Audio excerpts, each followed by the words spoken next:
Healing Minds and Souls, a faith-based community dedicated to bringing trauma-informed care to the North Nashville community and surrounding areas through education, resources, and building relationships to develop healthy and a holistic community. Pastor Ella Clay will be talking about how we can stop allowing fear to overtake us regardless of our past, present, or future. Come and learn how to recognize signs and symptoms of trauma as we understand the emotional, physical, social, and spiritual impact of traumas. We will unpack the meanings of vicarious traumas and how to avoid moral injury as we actively avoid re-traumatizing ourselves and others. Let's learn together how to navigate life challenges of grief, trauma, pain, and/or isolation, and discover our innate strengths of courage, kindness, trust, perseverance, and become better equipped to experience a newfound confidence by not letting circumstances define our current existence or future selves. Join our show today with Pastor Ella Clay. She serves as senior pastor of the historic First Community Church and executive director of Healing Minds and Souls, 1815, Knoll Street, Nashville, Tennessee, 37208. Good morning. We welcome you to Healing Minds and Souls. We are so grateful on this day that the Word of God says, "Dearly beloved, I wish above all things that you prosper and be in good health, even as your soul prospers." We're excited about what God has for us on today, and we'll be right back with you after we hear from our sponsor.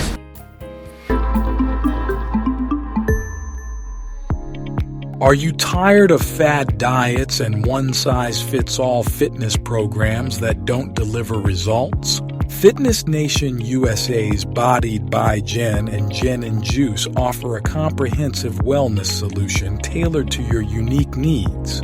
From personalized one-on-one coaching to energizing group classes, custom meal plans, and all-natural cold-pressed juices, we've got everything you need to transform your body and life. Our expert-led programs and products have already helped thousands achieve their health goals. Ready to join the fitness revolution? Visit jenandjuice.net today and take the first step towards a healthier, happier you.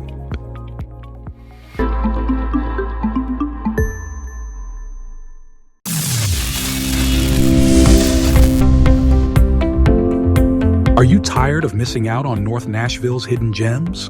Our business library is your gateway to the city's best-kept secrets.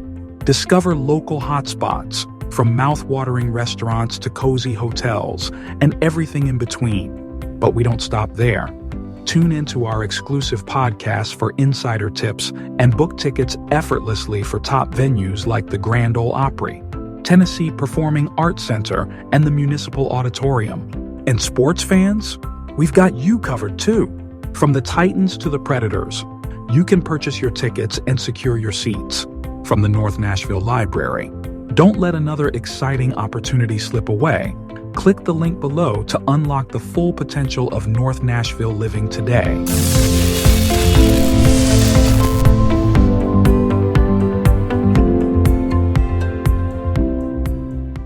Are you looking for a pediatric dentist who can provide the best possible care for your child or children? At Smiley Dental Associates, we understand the importance of providing access to quality dental care. Our team of experienced and certified specialists is committed to providing an exceptional service that is tailored to meet the needs of each individual patient. We prioritize your child's comfort, safety, and education to ensure that your child will receive the highest standard of oral health care. With a focus on prevention and early detection, we use the latest technology and techniques to ensure your child or children will receive the highest quality of care. Our team is dedicated to building trusting relationships with our patients, so you can rest assured that your child or children are in good hands. Call us at 615-321-5600, that's 615-321-5600, or visit us at 2026 Clifton Avenue North, Nashville, Tennessee, 37203. Or schedule an appointment today and witness the Smiley Dental difference.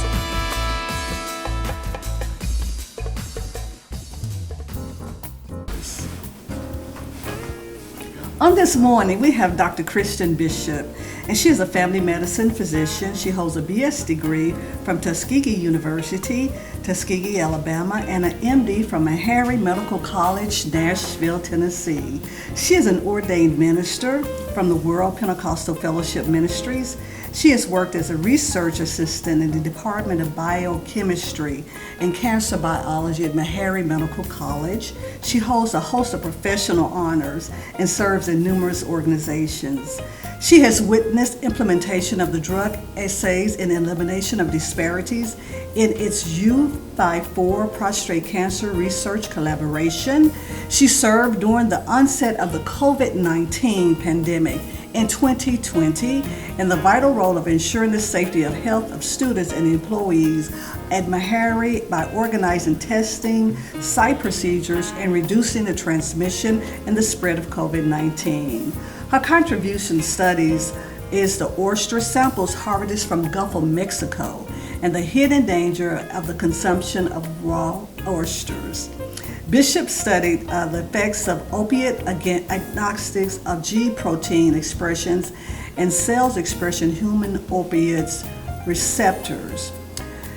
The expressed G proteins induce occurrence of tolerance and or dependence on opiates. The research were the formulate pharmacotherapies for individuals struggling with addictions to opiates such as heroin. We certainly welcome you to Healing Minds and Souls on today. Your bio is absolutely amazing, and we're grateful for all the work that you have done and you continue to do. Welcome. Well, thank you so much, Pastor Clay. It's truly an honor to be here, and I thank you for inviting me on today. And I'm just welcoming where this talk will go, and it's just a pleasure to be here. So thank you again for being here. So let's talk about how did your journey in life, what was the impetus that has brought you to the point of where you are now? Okay, well, as unfortunately is common in our communities, I grew up in a single-parent household in Birmingham, Alabama, and my mom always instilled in me to strive for excellence in everything. She made the sacrifice for me to attend, private schools versus the public schools I was zoned for, and I didn't realize how much, as far as wanting me to value education and where education can take you when you actually put forth the effort and walk in excellence in that area. And she set the standard. So I knew to come home and do what I was supposed to do, and just that work ethic, and having that desire and being exposed to things in science. And actually in high school, I started volunteering at a local children's hospital because I always said I wanted to be a doctor. And my family remembers that. And, going out there and being, putting yourself out there to where you can get that exposure and then have those advisors and mentors along the way, because it's definitely not an easy path, but you can't ever give up. And I can honestly say that happened to me, because even when I set that goal, I didn't necessarily pass the MCAT the first time. It took me 3 times, but I thank God. We were just talking before it started. God always has a time and a place for you to meet certain people. I actually was accepted into the post-bac program at Meharry, and that was a pathway for me to actually be accepted into their medical school. And God, having that relationship with Him, He would always lead me and guide me in that pathway to connect me to the right people and to be at the right place. And I'm thankful to be a graduate of that institution and to continue its mission of serving the underserved, which is where I'm wanting to go now as also a health advocate. I've had to learn that with my son. He is actually diagnosed with, I was diagnosed with autism and ADHD, and it has been a struggle to see how our system today, especially in healthcare and education, how it's impacting us, and just the gaps there as it relates to access and equity and just equal rights. And I definitely want to be a proponent of what we can do in society to help, because all of us, we all need each other, and everyone's going through something, and being here to share that is just, I'm honored to be able to do that. So thank you so much, Dr. Bishop. So recently I was at an event, Circle of Friends for Meharry Medical College. It was an amazing event, but one of the things that came out in that event was that oftentimes medical students, they are under so much burden and so much pressure. There was one testimonial that the individual had over $500,000 in school loans. And so we celebrate physicians, and we should, but there is really a challenge a lot of times getting through medical school and having to provide for your families, and then unexpected situations to come up. What would you say to the individual when they are dealing with crises, yet they know they have a call in their life to be a physician? You talked about the numerous times that you had to take the MCAT Yes. before you passed it successfully. How could you encourage someone, or just anyone that's going through a struggle in life? You shared about how you are serving your son with his challenge that he's dealing with. So what would you say to individuals? I would say that when you, as it says in His Word, write down the vision and make it plain. When God puts the vision in your heart, there's always provision for it to manifest. And once you're connected to the right people, He will always lead and guide you. And circumstances can cause you to be distracted because the enemy he can't see all of it. He may see part of it. God knows all, but he will try to distract you. And when those distractions come, that's where is having that support system. I can say at Meharry, there was definitely, when I was a student there was tutoring if you needed extra support.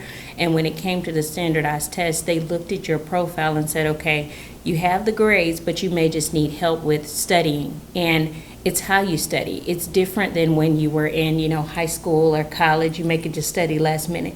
This is long term. This is, you have to know this material for the rest of your life and have that foundation. But once you're committed to it, those doors will open. And it really is having that unwavering faith. I'm not saying it wasn't easy, but whenever I would call, it'd be my pastor, they was like, we're going to pray. And next thing you know, the door would open. So literally, it's just prayer changes everything. And one of the things in your bio was that you are ordained minister, and it's really important to know how to stand on the Word of God when it seems gloomy. A lot of times it may seem that, oh my goodness, my back is against the wall. But being able to have the prayer circle, right? Spiritual guidance to help you traverse through life is very, very important. How do you balance, you at MD and your ordained minister, and you do a plethora of other things? How do you balance all of that? I honestly don't know. I'm still needing help with that. We all do, to say the least. I've been asking God about that because it's like, I notice when I give Him the priority, whatever that time, He makes time for everything else to just flow. And sometimes it's so easy to get caught up in the day-to-day life of stresses, which is true. It does affect us. He didn't say that we wouldn't be affected by it, but He said, we have overcome. Be of good cheer, for you've already overcome it. And so walking in that and receiving that overcomer spirit is that's the only way. It really is to fight the fight of faith, literally. Absolutely. You are absolutely amazing.